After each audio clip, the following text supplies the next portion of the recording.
सभी छात्र व छात्राओं को नमस्कार।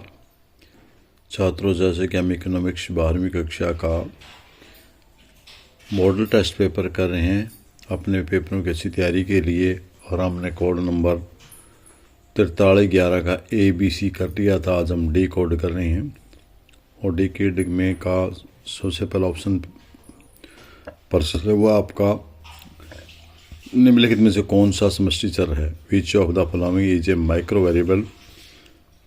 रोजगार का सिद्धांत, थ्योरी ऑफ द एम्प्लॉयमेंट, कीमत की लॉस, प्राइस इलास्टिसिटी, लगान का सिद्धांत, थ्योरी ऑफ द रेंट, वस्तु की कीमत का सिद्धांत, micro price of the community. तो इसमें से आपने किसका बताना है? मैक्रो का। तो मैक्रो के लिए यहाँ रोजगार का सिद्धांत है, कीमत का, व्यष्टिगत का है, लगान का व्यष्टिगत, वस्तु की कीमत व्यष्टिगत। तो यहाँ रोजगार का सिद्धांत आपका ये है उत्तर ठीक। इसको आप टिक मार्क करेंगे और अगले प्रश्न पर चलेंगे। अगला प्रश्न आपका एक समीकरण दे रखी है, इसमें सही समीकरण बतानी है आपने। MU मार्जिनल यूटिलिटी बराबर है डेल्टा टोटल यूटिलिटी बटे Q। इसके बाद आपने यदि मार्जिनल यूटिलिटी निकालनी है तो टोटल यूटिलिटी से क्वांटिटी को देंगे। ये आपका गलत होता है। अगला है TU बराबर सिग्मा MU।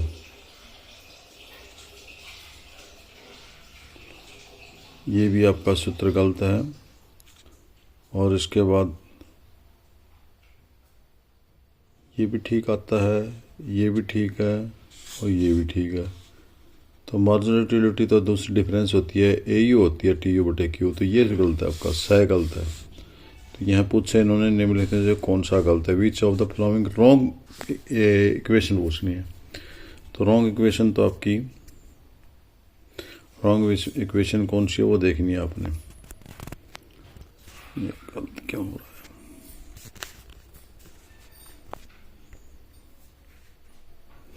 है? रॉन्ग इक्वेशन वो आपकी स है, तो स उत्तर लिखेंगे आप। ये भी ठीक है क्योंकि MU marginal utility delta TU बटे डेल्टा Q होता है, ठीक है।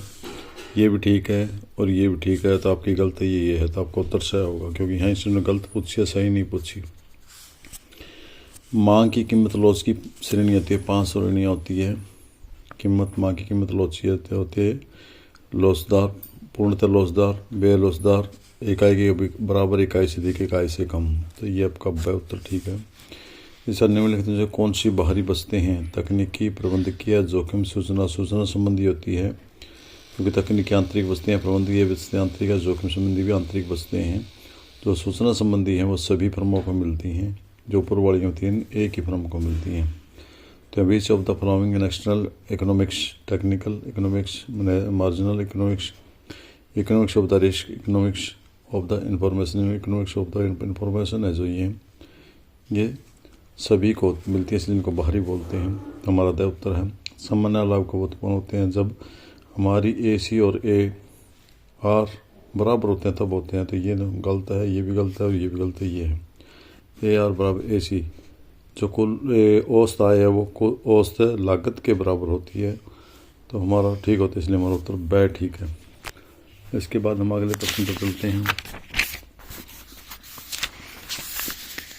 अगला प्रश्न आप है, किस बाजार में फर्म की कीमत स्वीकारक होती है? एक अधिकार में तो स्वीकारक नहीं होती, निर्धारक भी होती है, वो खुद बना लेता है।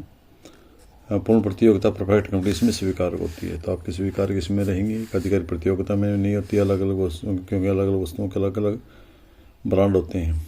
अगला है, भारत में 1 रुपये का नोट कौन छापता है? भारत में 1 रुपये का नोट भारत सरकार छापती है।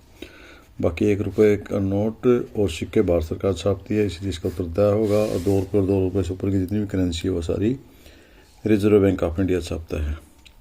भुगतान से इसमें क्या शामिल होते हैं? व्यापार से इसमें दृश्य शामिल होते हैं, बट यहाँ भुगतान से पूछा है। बैलेंस ऑफ द पेमेंट में इंक्लूड इसमें कौन सी दृश्य भी होती हैं, दृश्य भी होती हैं, पंजीकरण भी होता है। तो यहाँ वेजिएबल आइटम और इनवेजिएबल और कैपिटल ट्रांसफर सभी होता है। तो ऑल ऑफ दी अब उपरोक्त सभी आपका उत्तर सही आएगा। अब जो आगे बताने अपने गलतियाँ सही बताने। पूंजी पर ब्याज एक परिवर्तनशील प्रभाव चर है, ये आपका सही है या गलत है? बिल्कुल सही है, क्योंकि ब्याज किसी विशेष बिंदु पर नहीं होता, वो एक प्रवाह है, इसलिए इसको प्रवाहचर कहेंगे, तो ये हमारा सही है line.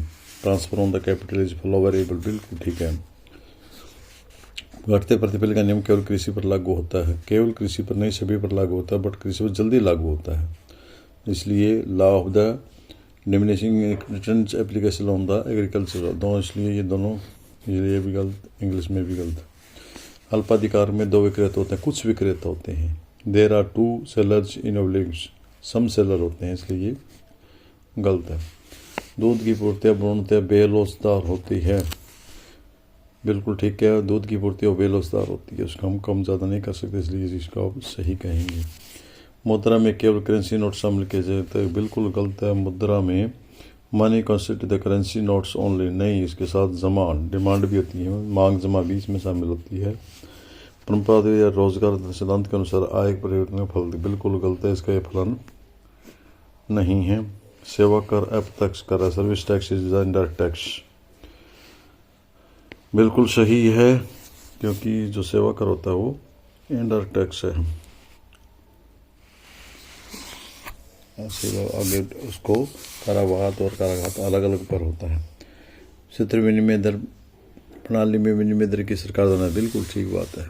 Rate of the exchange is fixed by the government in the case of fix exchange rate, ये बिल्कुल ठीक है आपका। इसके बाद अर्थशास्त्र के मार्शल की परिभाषा आपने पढ़ी थी पहले चैप्टर में, भौतिक कल्याण संबंधी डॉक्टर परिभाषा में मार्शल ने 1890 में अपने प्रकाश पुस्तक प्रिंसिपल ऑफ द इकोनॉमिक्स में दी है। इस परिभाषा के अनुसार शास्त्र में उन सभी कार्यों का अध्ययन किया जाता है जिन्हें सामाजिक मनुष्य अपना कल्याण बढ़ाने वाले भौतिक पदार्थों को प्राप्त करने और उपयोग करने के लिए करते हैं। प्रश्न नंबर 3 अगला है, मांग की परिभाषा दें। किसी वस्तु की वह मात्रा जो विशेष कीमत और विशेष समय में क्रेताओं द्वारा खरीदने के लिए तैयार होते हैं उसे मांग कहते हैं।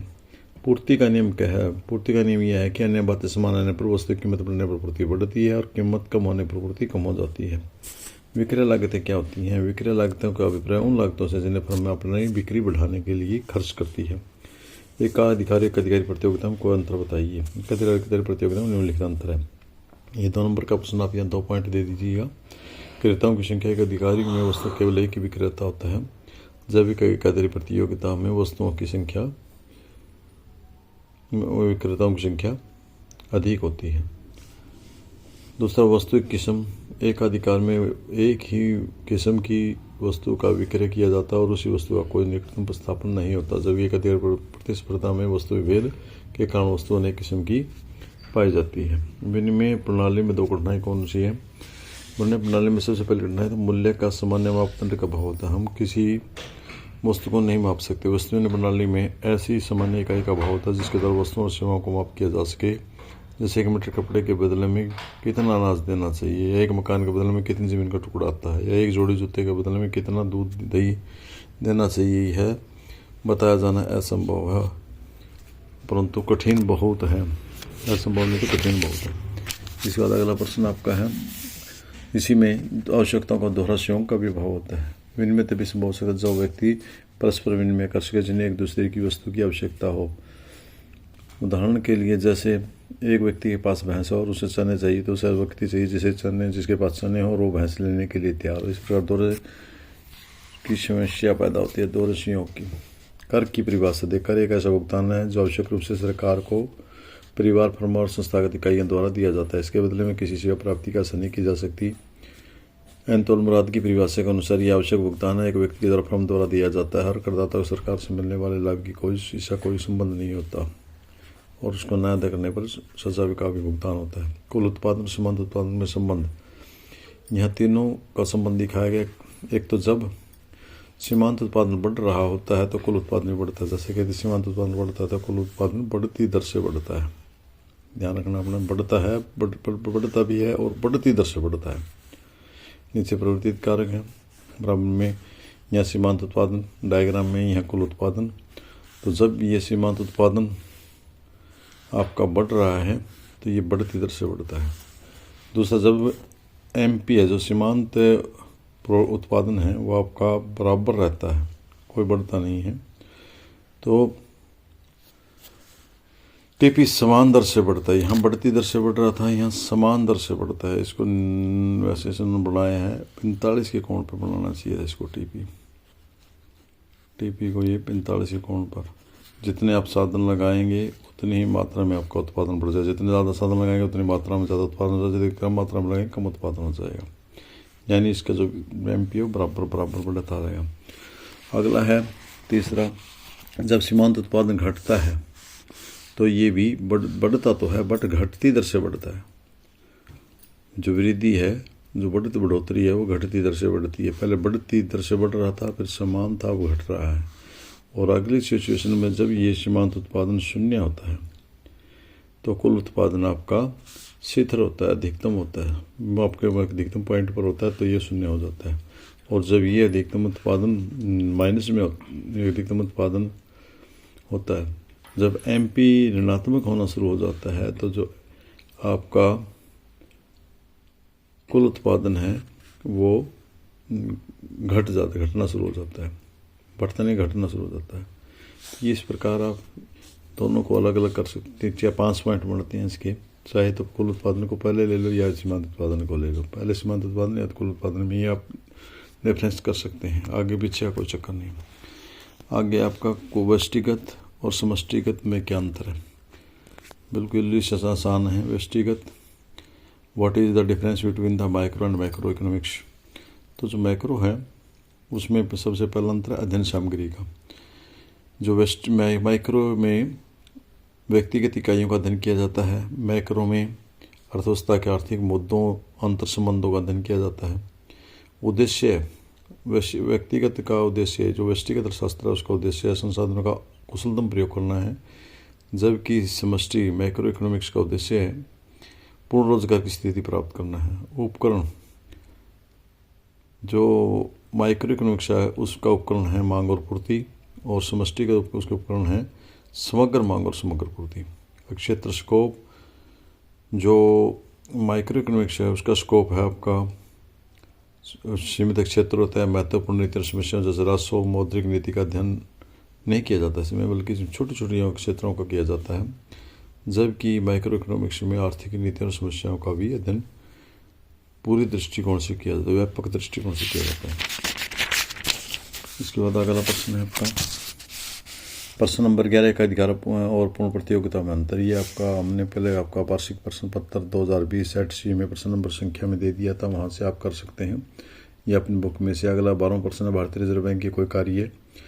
ये भी हमने कार्य आपके उसके में बैंकों का बैंक है, ये आपका 2019 सेट 1 का 13 उत्तर में दिया था, वहाँ से कर सकते हैं। निजी आय और व्यक्तिगत आय में क्या अंतर है, ये 2019 सेट सी का पहले वीडियो बनाई थी, उसमें उत्तर प्रश्न नंबर 11 का उत्तर देखें। और पूर्ण रोजगार का रेखाचित्र सहित 2019 सेट बी में 14वां प्रश्न था, क्योंकि ये प्रश्न बार बार रिपीट हो रहे हैं इसलिए उनका उत्तर बार बार नहीं दिखाया जा रहा, पहले हम कर चुके हैं। राजस्व और पूंजीगत व्यय में क्या अंतर है। राजस्व व्यय से अभिप्राय सरकार द्वारा एक वित्तीय वर्ष में किए जाने वाले उस अनुमानित व्यय से है जिसके फलस्वरूप न तो सरकार की परिसंपत्तियां का निर्माण होता है न देनदारियां कम होती है। राजस्व व्यय साधारणतः सरकारी विभागों को चलाने के लिए किए जाते हैं। उदाहरण के लिए इनमें सरकारी कर्मचारियों को वेतन, पेंशन, सरकारी ऋणों पर ब्याज अदायगी, आर्थिक सहायता, सरकार की सामान्य सामाजिक और आर्थिक सेवाओं पर किए जाने वाले व्यय शामिल होते हैं। राजस्व व्यय 2 प्रकार का होता है कि योजना राजस्व व्यय और दूसरा गैर योजना राजस्व व्यय। पूंजीगत व्यय वह व्यय होता है जो सरकार की या तो परिसंपत्तियां बढ़ाता है या उसकी देनदारियां कम करता है। इससे स्पष्ट होता है कि पूंजीगत व्यय भी 2 गुण होते हैं। इसमें या तो सरकार की देनदारियां कम होगी, जैसे ऋण लौटाना, इससे सरकार द्वारा लिया गया ऋण की देनदारी कम होती है। जब यह ऋण लौटाया जाता है तो स्पष्ट है कि सरकार की देनदारियां कम होगी, इसलिए ऋण लौटाना पूंजीगत व्यय है। या फिर दूसरा गुण यह है कि पूंजीगत व्यय सरकारी संपत्तियां पैदा करता है, जैसे सरकार की भूमि, इमारतें, मशीनें, साज सामान, घरेलू सामान, विदेशी कंपनियों की हिस्सेदारी खर्च होती है तो सरकार के पास परिसंपत्तियां बढ़ती है। और इस प्रकार केंद्र सरकार द्वारा, राज्य सरकार, केंद्र प्रशासक क्षेत्रों द्वारा, सरकारी निगमों, सरकारी कंपनी और विदेशी सरकार को किए गए कर्जे की पूंजीगत व्यय है, क्योंकि यह सारा व्यय सरकार की परिसंपत्तियों को पैदा करता है। व्यापार शेष भुगतान, ये व्यापार शेष और भुगतान शेष में अंतर हमने प्रश्न 2000 प्रश्न पत्र डी में हमने करवा दिया गया। इसका प्रश्न नंबर 16 है, वहाँ से इसको कर सकते हैं, अपनी बुक से कीजिए। मांग वक्र क्या है, इसका ढलान इनसिक्योर क्या जगह होता है। ये भी प्रश्न आपका पहले 2020 सेट ए में प्रश्न नंबर 17 आ चुका है, वहाँ कर सकते हैं आप। इसका प्रश्न नंबर मांग की कीमत लॉस किसे कहते हैं, इसे प्रभावित करने वाला तत्व बताइए। ये प्रश्न पत्र 2020 सेट सी में 19वां प्रश्न आ चुका है। रेखा चित्र की जैसे मांग पूर्ति और मांग में वृद्धि बताइए। ये आपका प्रश्न पत्र पहले प्रश्न पत्र में आ चुका है और इसके बाद पूर्ण प्रतियोगिता बाजार की विशेषताएं, ये प्रश्न पत्र 20 का सेट ए में आ चुका है। राष्ट्रीय आय को मापने की व्यय विधि प्रश्न 2020 के सेट सी में 19 प्रश्न कर चुके हैं, इसलिए उन वीडियो को देखकर आपने किया होगा तो दोबारा रिपीट नहीं करें, ज़्यादा वीडियो लंबी नहीं बनाई जा रही। इसलिए आपको अगला प्रश्न जो आपका न्यूमेरिकल क्वेश्चन ये करा रहे हैं। देखिए इसमें कुछ आंकड़े दिए हुए हैं। मजदूरी वेजेज 10,000 और लगान है वो 5,000, ब्याज है वो 400, लाभांश है 3,000, मिश्रित आय है 4,000 और अतिरिक्त लाभ 400, सामाजिक योगदान 400, निगम कर 400, विदेशों से प्राप्त आय 1,000। तो ये कुछ आंकड़े आपके सामने दिखाई दे रहे हैं। आप इनको सहायता से आपने घरेलू आय और राष्ट्रीय आय ज्ञात करनी है। तो इसमें नफिया है लास्ट का, ये विदेशी आय, नेट फैक्टर इनकम फ्रॉम अबॉर्ड, ये नहीं जोड़ना, एक बार सभी को जोड़ देंगे हम। इसमें वेजेज भी जोड़ देंगे, रेंट भी जोड़ देंगे, ब्याज भी जोड़ देंगे, लाभांश भी जोड़ देंगे, क्योंकि सारी आय है। और मिश्रित आय तो है ही आय, और अतिरिक्त लाभ है ये भी आय है, तो ये जोड़ देंगे हम। सामाजिक योगदान ये भी है, तो इन सभी को जोड़ देंगे आप। मजदूरी, लगान, ब्याज, लाभांश, विस्तृत अतिरिक्त लाभ, सामाजिक योगदान, निगम कर, तो ये निगम कर भी आप इसमें जोड़ देंगे। तो आपका ये आएगा 19,800 करोड़, ये इतना आपका आ गया। इसमें राष्ट्रीय आय निकालनी है तो इसमें नफिया जोड़ देंगे। नफिया आपका कितना है इसमें, नफिया नेट फैक्टर बोर्ड है आपका 1,000 जोड़ देंगे। 19,800 में 1,000 जोड़ दिया आपने, तो आपका 20,800 रुपये आपका उत्तर आता है। तो इस प्रकार से आपका न्यूमेरिकल क्वेश्चन भी हल हो जाता है। मुझे उम्मीद आपको अच्छा लगा होगा, आया होगा, और आप हेल्प के लिए ये वीडियो आपकी सहायक सिद्ध होगी। धन्यवाद।